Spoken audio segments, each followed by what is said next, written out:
SEO porn. Look at that. A couple of number ones yesterday and today. Yay, sweet. Welcome back, Rankers. What do you think about the new look?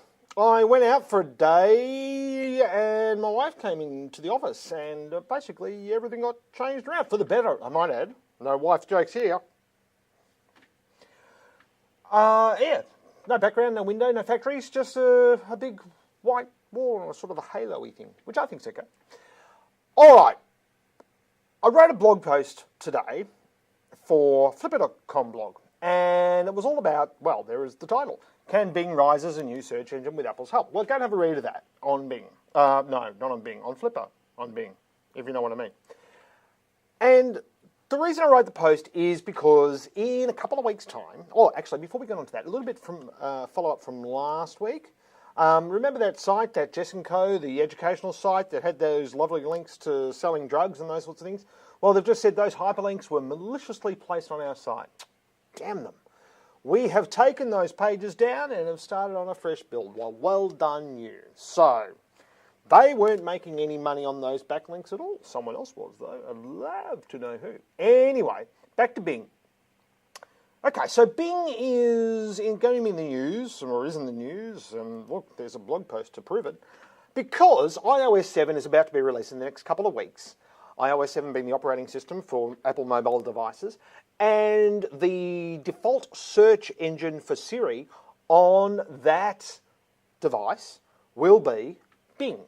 Previously, I don't know what it's been. I think it's been Yelp in the US. I don't know what it's been in Australia.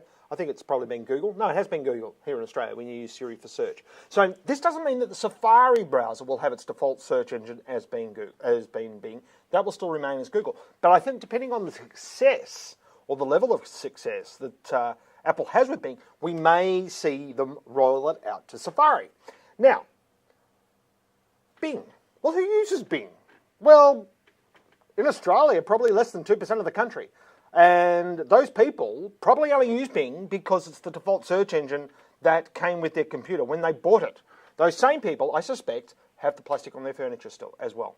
However, that's not important right now. What is important is, why would you use Bing? Well, quite frankly, the reason people don't use Bing is because it kind of sucks, the results. So if you have a look at the results here, this is what Google used to look like before Penguin and Panda update.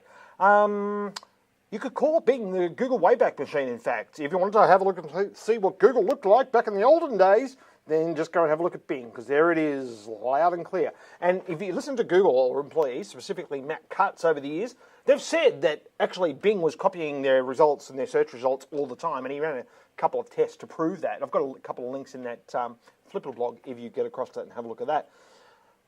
But they're not copying the latest algorithms since May. Because if you do a search for flowers, this is what it used to look like in Google. We used to have flowers.com.au, then we had 1300 flowers, and we had Ready Flowers. That was pretty typical. And we didn't have any actual shops here. You know, only online stores, no bricks and mortar stores. Then if you go and have a look at Google today, these are results. Lots of shops in here. Those ones I just mentioned, all gone.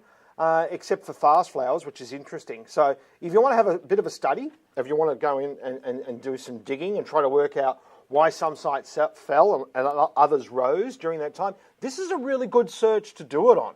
And the one that you should probably look at is fast flowers to see what happened to them. What weren't they doing? Because they certainly have a lot of backlinks with keyword anchor text in them. So, but these changes that we see here between Google Now and Bing then, which was pretty much Google then, all happened on May 3rd this year. This wasn't part of the Panda update. This was pre-Panda, this was pre-Penguin. This was that Phantom update that they had, where all the searches that we saw in Australia became a hell of a lot more localized.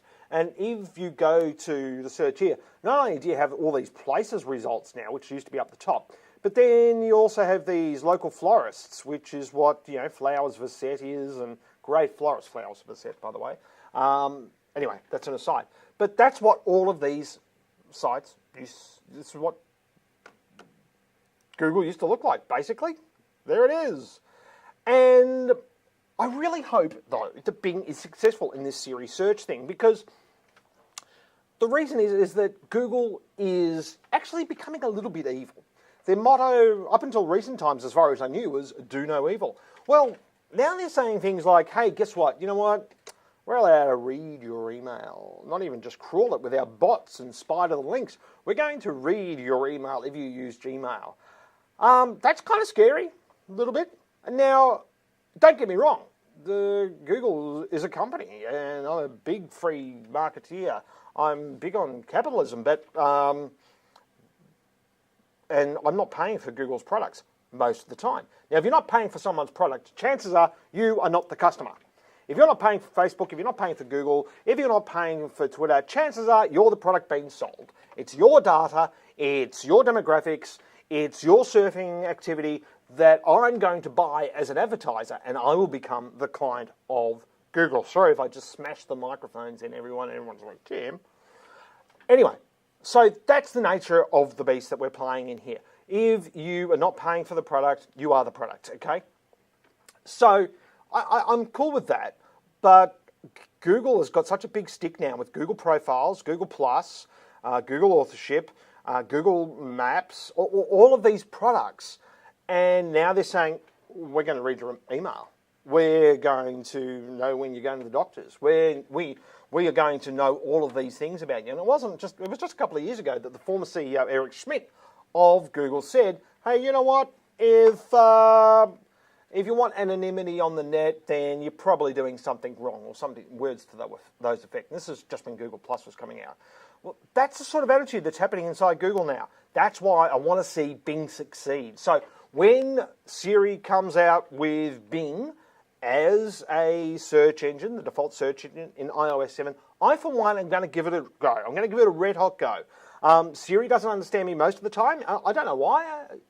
I've even got it on Australian English, and she still doesn't understand me. I try to say, call me a cab, and it says calling John or something. Anyway, I'm going to give it a go, though, because I want to see what the results are like. Who knows? Bing may have waiting in the wings this magical new search algorithm just for Siri and mobile search. Maybe that's coming. Maybe we're going to be sent to a new and improved Bing. God, I hope so.